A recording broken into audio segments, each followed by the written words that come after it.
Assalamualaikum warahmatullahi wabarakatuh. Balik lagi bersama kami di acara kuliah di luar. Kali ini kami ada di kantor Setara Institute bersama Bang Ihsan. Gimana Bang Ihsan kabarnya? Alhamdulillah baik. Ya. Jadi kita tujuan di sini untuk membicarakan terkait politik dan demokrasi gitu.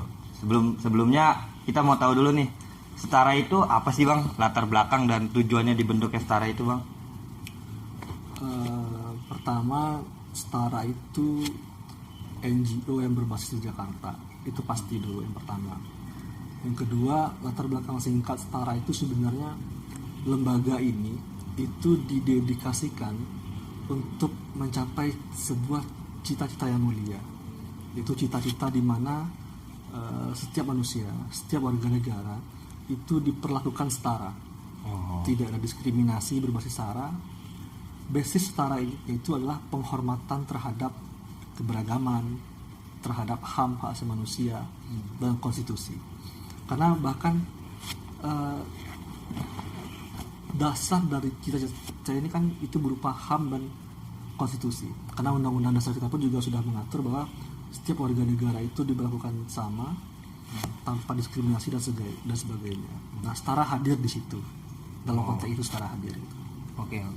Jadi kalau terkait kan di di Setara tulis logo, di logonya kan ada institusi demokrasi dan perdamaian. Kalau terkait demokrasinya itu bagaimana tuh Bang? Ya, karena Setara itu percaya dan yakin bahwa demokrasi yang baik itu akan bisa hadir yang pertama ketika iklim yang tercipta itu adalah iklim yang menghormati HAM. Itu yang pertama. Jadi ketika iklim HAM itu sudah terbentuk, maka kebebasan, keteraturan, menghormati itu akan tercipta.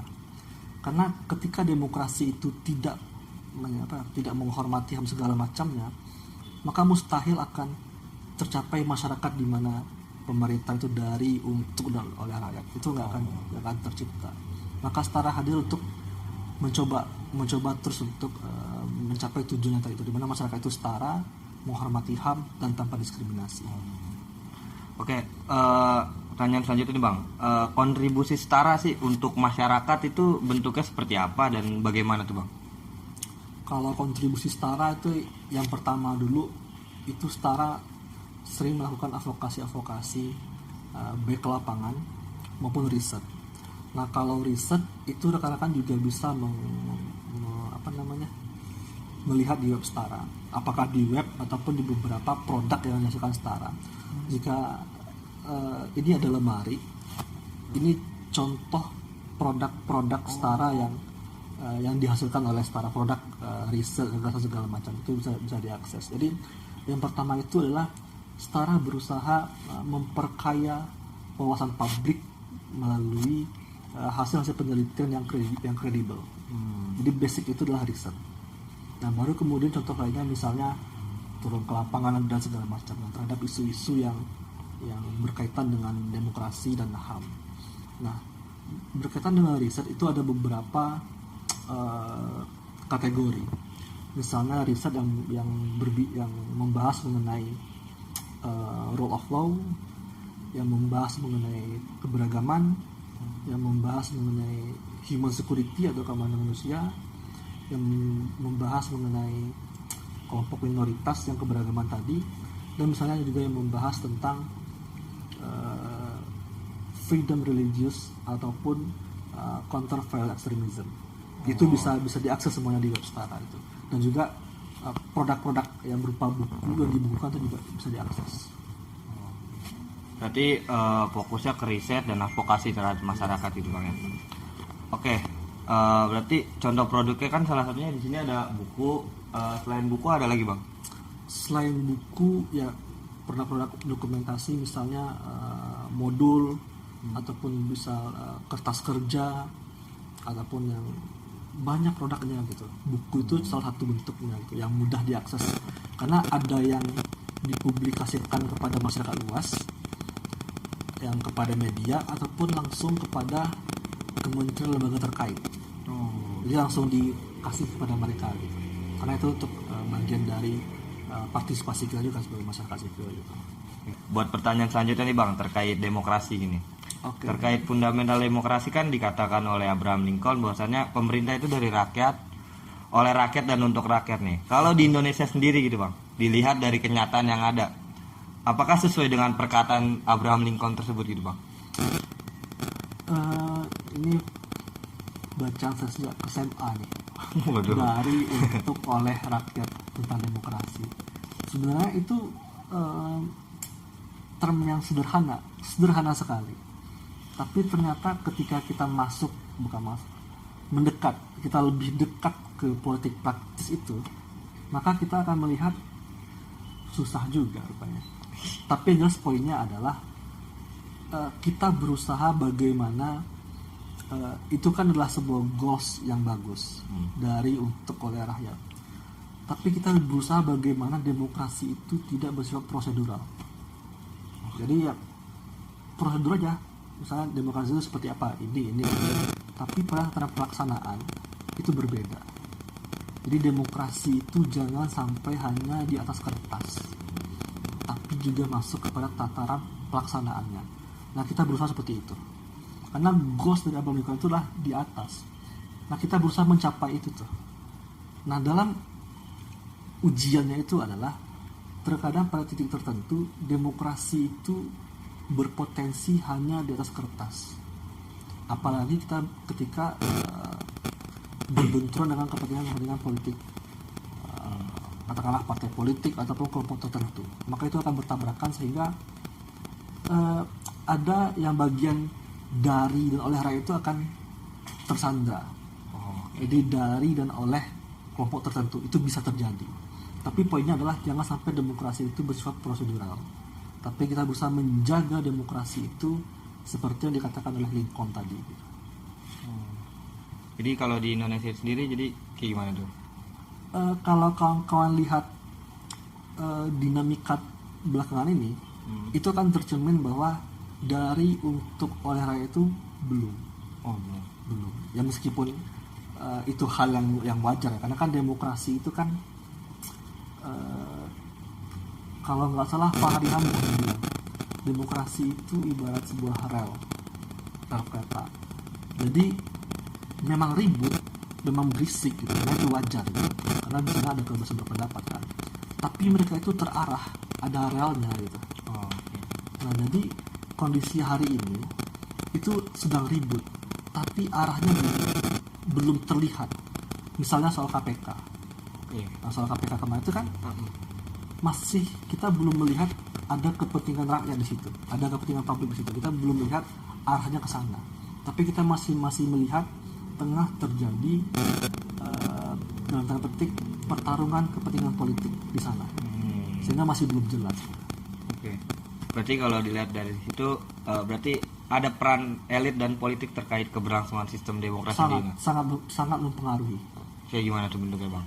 Misalnya kayak KPK tadi, yang kayak kasus terakhir yang sampai sekarang waktu masih disorot soal kasus Harun Masiku. Kalau ya kawan di salah satu stasiun televisi itu juga sudah membahas itu, kawan bisa melihat. Tapi yang jelas poinnya adalah kasus KPK yang terakhir ini ya, soal Harun Masiku dan bahkan komisioner KPU pun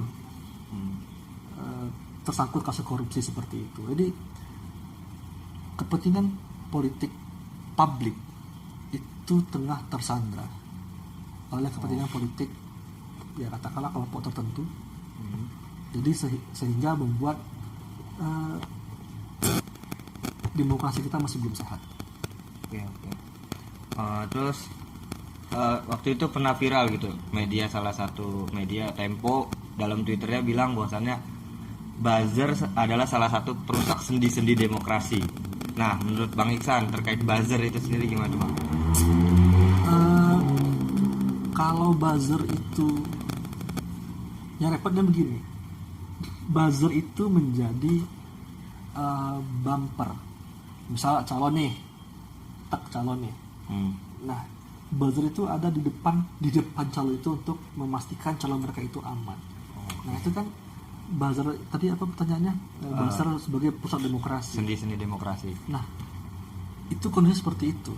Jadi kondisinya buzzer itu menjadi semacam pelindung, terutama pelindung narasi media. narasi di media, bahwa misalnya ketika dikritikan calon mereka itu katakanlah jelek ataupun hal-hal yang negatif lainnya. Nah, buzzer itu justru menjadi pelindung untuk dalam tanda petik memurnikan atau mempositifkan narasi di media. Nah, kendala di situ. Jadi buzzer itu akan menjadi perusak sadi demokrasi ketika mereka melindungi secara membabi buta. Oke. Jadi misalnya nih, udah jelas-jelas calon yang mereka dukung itu tuh bermasalah secara hukum, tapi masih dibela secara membabi buta, di situ persoalannya. Tapi selagi itu masih dalam konteks yang objektif, masih dalam konteks yang rasional, nggak ada masalah. Misalnya ketika mereka mendukung calon A, ya udah. Tapi ketika itu salah, jangan dibela secara membabi buta dong. Kita kan masih harus objektif juga gitu. Terus terkait buzzer juga kan kemarin panas banget, bahkan polarisasi politik tuh kelihatan banget jelas gitu bang. Nah itu siapa yang diunduhkan sih bang terkait polarisasi politik itu bang? Maksudnya gimana nih? Yang ada cebong dan kampret gitu bang. Aduh, itu saya kurang tertarik membahas itu ya. Tapi yang jelas jagat media sosial kita itu ketika pemilu kemarin itu nggak sehat. Itu nggak sehat.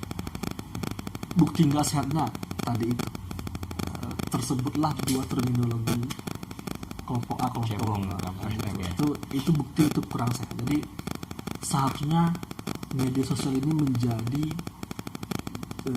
jagat kedua setelah dunia nyata ini untuk berbagi gagasan, untuk beradu objektivitas, untuk berdiskusi dan untuk saling mencerdaskan. Harusnya media sosial itu seperti itu. Jadi ketika pemilu, ketika pilkada segala macamnya, media sosial itu menjadi tempat yang mencerdaskan. Karena di sana tuh tersebar begitu banyak informasi yang bisa kita olah bersama.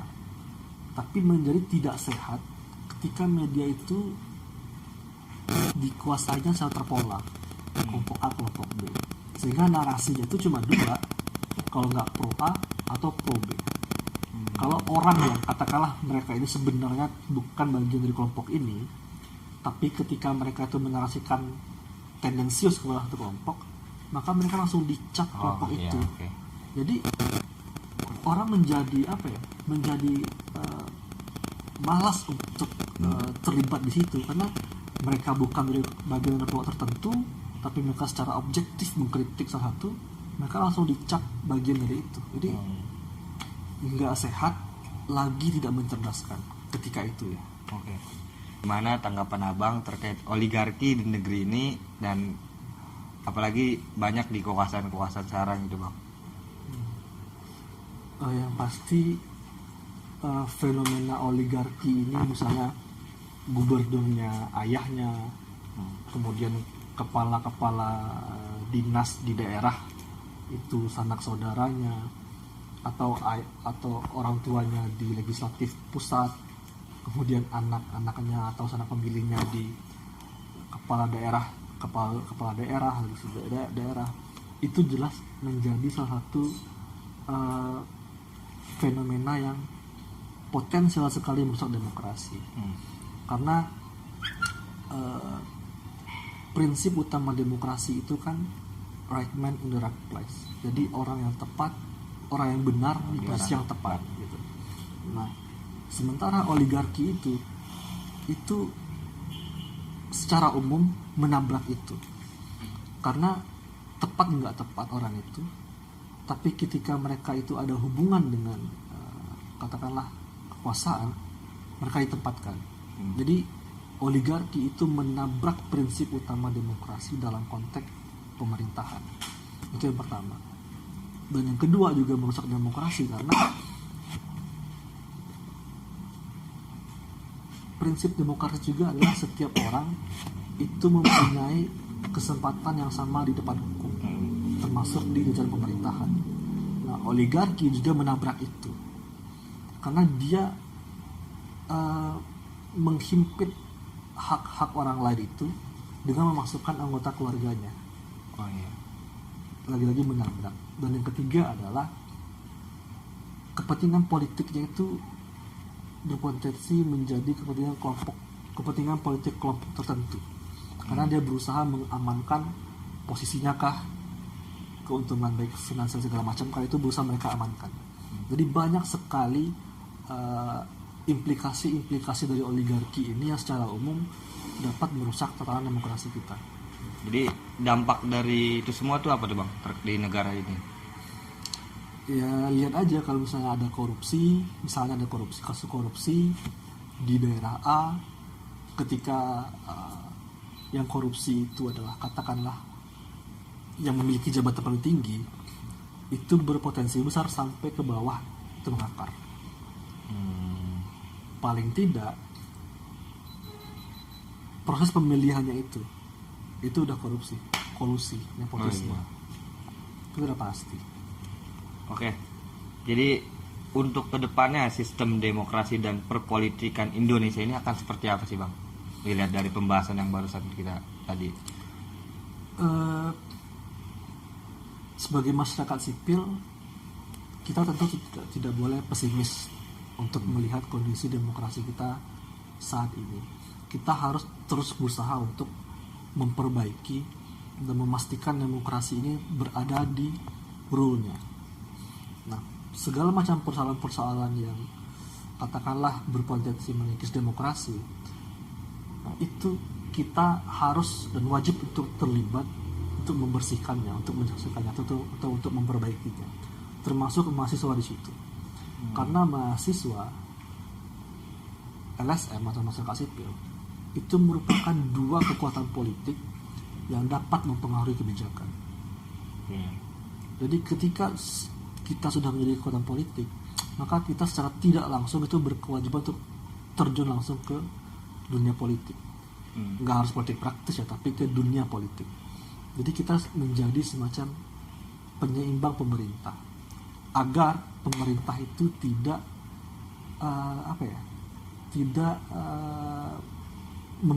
memberikan jawaban atau rasionalitas terhadap kebijakannya secara mengada-ngada. Misal, wah otoriter nih, wah ini udah arahnya bukan ke demokrasi lagi nih. Terus pemerintah jawab, lah emangnya ada potongan otoritarisme di wajah saya? Kan nggak ada lah. Itu kan jawabannya mengada-ngada gitu. Oh iya.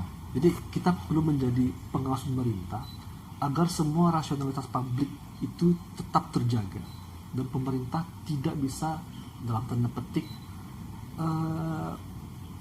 mengada-ngada dalam memberikan penjelasan kepada publik terhadap kebijakannya. Nah, pada poinnya adalah apapun kondisi demokrasi, masyarakat sipil itu tidak boleh mengendur pengawasnya pada pemerintah. Oke. Yang terakhir nih Bang, pesan untuk masyarakat terkait demokrasi dan politik Indonesia terhadap masyarakat. Iya. Yang pertama, pada masyarakat khususnya mahasiswa nih, apapun dan bagaimanapun katakanlah buruknya kondisi demokrasi kita pada hari ini, jangan sampai itu membuat kita apatis terhadap politik. Karena jika lihat fenomena sekarang itu yang berkaitan dengan wirausaha, itu sudah naik banget soal itu, sehingga berpotensi membuat generasi muda itu fokus ke sana, tapi meninggalkan politik. Oke. Nah ya, maksudnya kalau ingin fokus ke sana nggak masalah, tapi jangan sampai anti terhadap politik, karena bagaimanapun ya yang bakal melanjutkan demokrasi sekarang siapa lagi kalau bukan generasi muda. Jadi pertama itu apapun kondisinya jangan sampai anti pada politik. Dan yang kedua,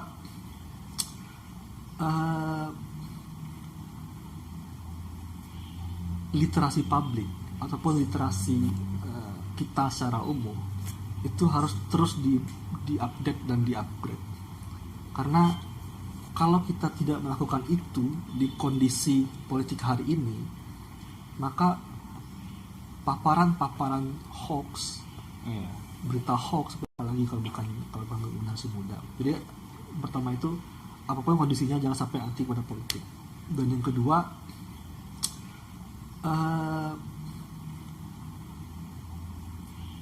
literasi publik ataupun literasi kita secara umum itu harus terus di-update dan di-upgrade.